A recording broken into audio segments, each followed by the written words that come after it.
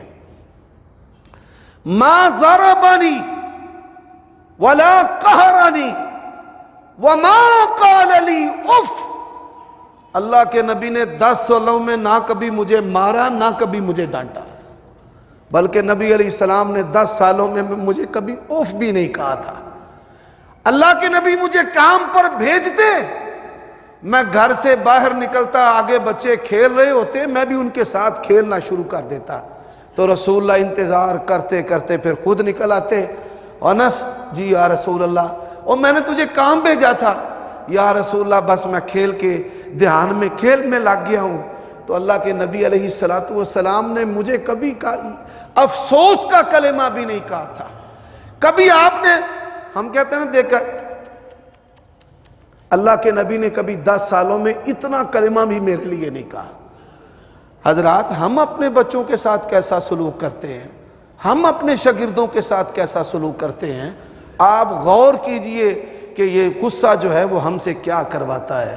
ہمیں شیطان کا گدھا بناتا ہے. اور پھر کئی لوگ ہیں وہ اپنے بچوں کو اتنا مارتے ہیں کہ تشدد کی وجہ سے ان کے دلوں کے اندر ان کے والد ان کے باپ کی محبت رہتی نہیں ہے. اور اسی نتیجے میں کبھی میں نے ایسے لوگوں کی زبانوں سے اپنے باپ کے لیے دعا کا کلمہ نہیں سنا. اور ایسی بھی بد نصیبیں, میں نے بندے ایسی اولادیں بھی دیکھی ہیں, لوگوں کے باپ مرتے ہیں, انہوں نے ساڈا پیو کدوں مرے گا, ایسے بھی لوگ ہیں. تو میرے بھائیوں یہ غصہ ایک ایسا عمل ہے, ایسی کیفیت ہے کہ جس کی وجہ سے شیطان انسان پر حملہ آور ہوتا ہے اور اس کی زندگی کو زیر و زبر تباہ و برباد کر کے رکھ دیتا ہے. اور جن مزاجوں کے اندر یہ مستقل کیفیت ہے, او پیر بھی پھڑ لین تے پاویں دنیا دی جیڑی مرضی شے پھڑ لین, خواہ وہ کعبے کا دروازہ بھی پکڑ لے, وہ بندہ شیطان کے حملوں سے نہیں بچ سکتا. اقول قولی ھذا واستغفر اللہ لی ولکم ولسائر